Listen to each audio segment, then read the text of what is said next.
Dr. Cornel West, he posted something on Twitter, okay, and this caught my attention. I'm just going to read it to you real quick.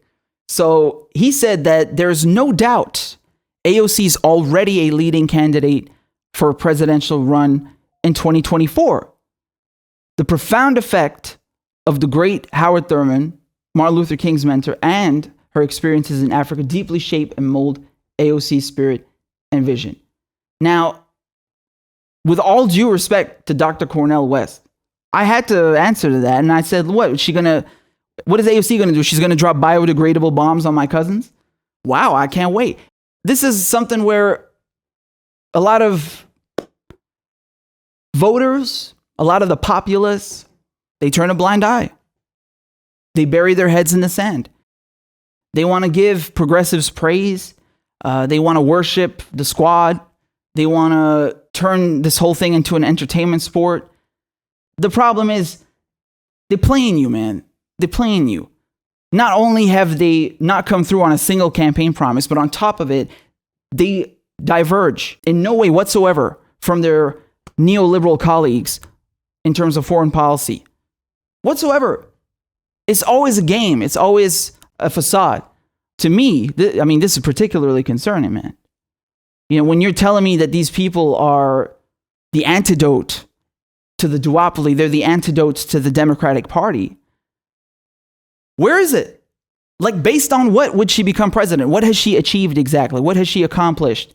What campaign promises did she deliver on? Moreover, how is she different from Obama and Trump and Bush and Bill Clinton and all of the goddamn presidents that you've had up until now on foreign policy? How? You know, progressives try to pitch themselves as, end the wars, end the wars. That's not enough. And even with that, they're full of it. They're full of it, man. They're either willfully ignorant on this or they just don't pay enough attention. And you playing with motherfuckers' lives, man. This is not a joke. This is not a joke. When 60% of your budget goes to killing people, you should be asking yourself what the fuck that budget is doing, because you paid for it. So you better be concerned, because not only are you being deprived of healthcare, infrastructure, but other people are being fucking murdered. So, like, if you don't care about that, and that's kind of like a side back burner issue to you, I mean, what? And look, man, I showed you this. I showed you this underneath. This is AOC going out praising John McCain. What? Who does that? Why would you praise John McCain? Who's she going to praise next? Henry Kissinger? Notice also that Dr. Cornel West said he's going to be voting for Biden. So he's been trying to push Biden down people's throats, meaning nothing will fundamentally change. And on top of it, he's saying, hey, everybody, let's wait another 4 years for AOC to come along, who's also not going to give you a goddamn thing because she hasn't delivered on a single one of her campaign promises. It's incrementalism on top of incrementalism on top of more incrementalism and gradualism. That's the name of the game, giving you no change whatsoever. This is absolutely infuriating. This is absolutely infuriating. She says, his legacy represents an unparalleled example of human decency and American service. Human decency? When? When he was bombing people in Vietnam? When he was throwing napalm on Vietnamese civilians? That's fucking human decency, you motherfucker? Or when he came into my country to give funding and weapons to jihadists who would cut my fucking head off if they got their hands on me? That's human decency to you? And you got leftists on Twitter who expect me to keep my mouth shut? You don't know your fucking ass from your elbow, you ignorant motherfucker. You couldn't even put Syria on a fucking map, and you coming to lecture me about how I'm supposed to swallow this incrementalism? And then when AOC goes and says that, Trump, he didn't withdraw from Syria the right way. There is no right way. There's one way. It's called get the fuck out and move your troops back inside your own borders and mind your fucking business. That's the only way. There is no slow or right or correct way to get your occupational troops out of someone's country. What? I'm not white enough for you to have self-governance? I'm not white enough for you to choose my own destiny? I have to tolerate your fucking troops inside my borders? What kind of imperialist shit is that? And then you want me to believe that she's different from Dick Cheney or Nancy Pelosi or Hillary Clinton. Take your head out of your fucking ass. I do not tolerate your incrementalist imperialist shit. I am not subservient to you. Do you understand? I will not tolerate armed occupation of my land. I'm not negotiating with you. This is not a fucking debate. Do you understand? We are not having a discussion. Get the fuck out means get the fuck out. And I don't care if it's AOC or Dick Cheney or whatever the fuck their name is. All right? The arrogance, this white supremacist attitude, they're like, oh, we know better. We know better.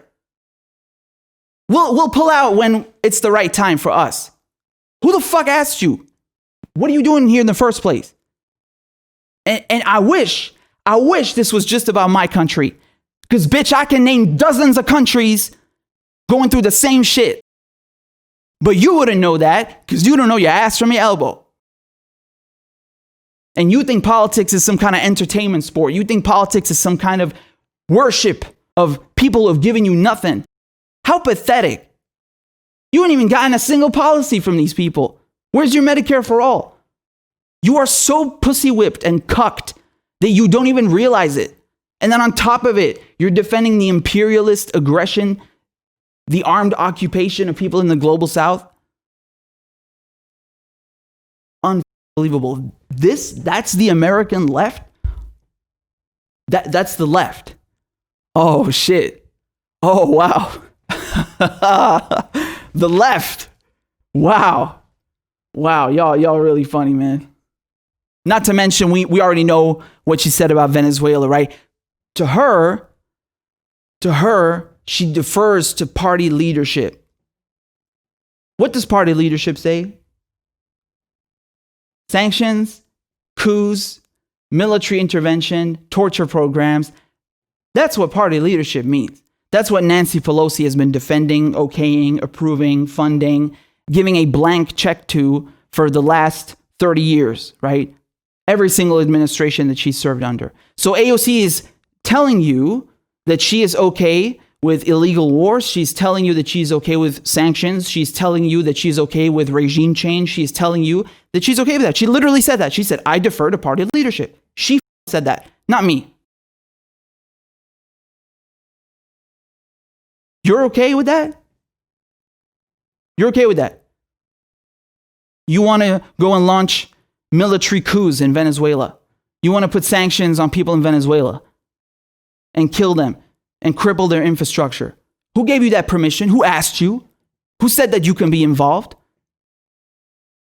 I mean, the sheer arrogance. And then you got people coming along defending this kind of shit. Like, oh, well, you got to cut her some slack. No, I fucking don't. No, I don't. I don't have to cut anyone slack. You are illegally occupying my country. You are illegally amassing troops on the Colombian border with Venezuela, launching military coups, putting sanctions on them, encircling them with a naval blockade.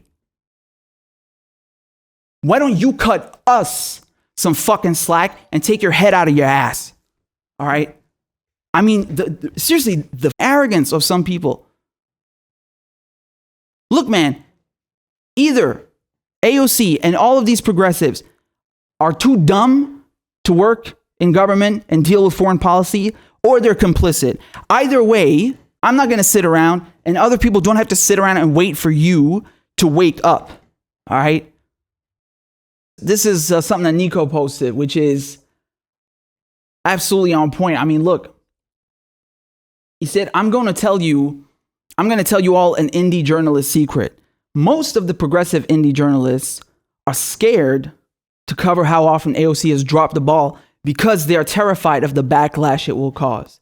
Holding her accountable literally affects their bottom line. Straight up. Exactly. That's it. That's it, man. They're too scared to criticize her, to criticize Bernie Sanders, to criticize the squad, because it's going to alienate their base. I'm not going to stay silent. I know that Nico's not going to stay silent. The people who are actually covering what these politicians are really getting up to, which is okaying and voting for all this neoliberal nonsense and never standing up to the party leadership, to the military-industrial complex, to Big Pharma, who have gotten you literally nothing and are okaying this imperialist agenda. We're not going to shut up. The fact that you would even expect that is insulting. Unbelievable. Unbelievable. And it's true. It's true. The vast majority of indie progressive journalists are never going to criticize Bernie. They're never going to criticize AOC. They're never going to criticize the squad. You're in for a big shock when you wake up in 20 years and you realize you've been swindled by crypto neolibs. When Trump pulled out of Syria, you heard screaming and ranting and raving from AOC and people on the left about, oh, this is not the right way to do that. And, it's too fast and we have to withdraw responsibly. We've been hearing that for 20 years in Afghanistan. How's that been working out? We've been hearing that for 20 years in Iraq. How's that been working out? This incrementalism. I have breaking news for you. People in the global south, in Afghanistan, in Iraq, in Syria, do not want to wait around for your fucking majesty to finally decide when you're going to leave our country. Okay? How condescending and disgusting that someone would even utter that shit. And you know that she doesn't actually care about that because she has made zero mention. You will never hear AOC. You will never hear anyone from the squad. Never hear anyone from the Democratic Party talk about Trump occupying Syrian oil fields so that he can starve Syrians from 25% of their wealth. Not a fucking peep will you hear from that.